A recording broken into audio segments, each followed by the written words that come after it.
Alright, what's going on, everybody? Welcome back to another video here. Quick update, and this one has me a little bit perplexed, not gonna lie. The trade deadline is now over. It's past 6 p.m.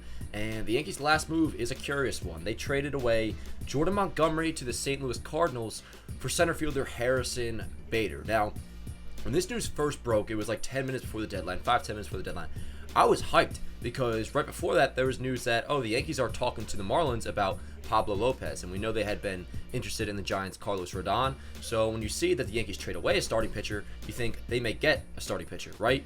Well, yeah, that's not the case. The deadline is over. Jordan Montgomery to the Cardinals, Harrison Bader to the Yankees, and I guess we have our playoff rotation now. I'll go into Bader in a second. Now, I want to calm everybody down a little bit. Severino, if you haven't saw, he was placed on the 60-day IL yesterday, which threw some people for a loop. Like, I thought, because Boone had just said his most recent throwing session went really well, and then all of a sudden he's put on the 60-day IL. To me, this makes sense because it keeps Sevy under his innings limit, having not pitched in 2 years. Also, doesn't rush him back from his injury, and if he's set to come back mid-September, that does give him like 2 to 3 weeks to ramp back up for the playoffs. And if you can get him back up to 90 pitches, we'll be chilling.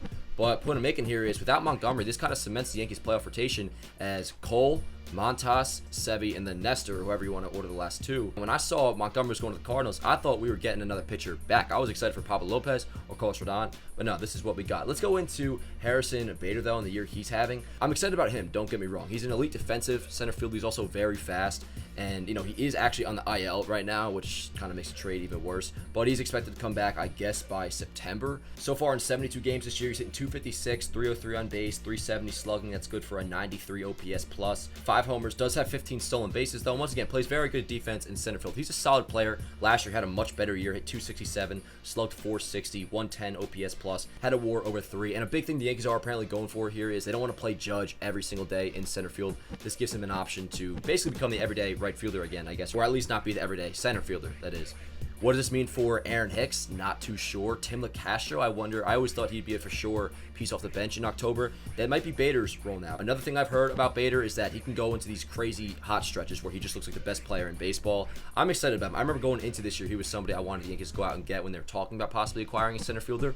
But yeah, that's kind of just where I stand on it. Like, I'm happy they got Bader, but I'm like a little sour about what we gave up. Giving up Jordan Montgomery, who he has a year of control after this, so does Bader.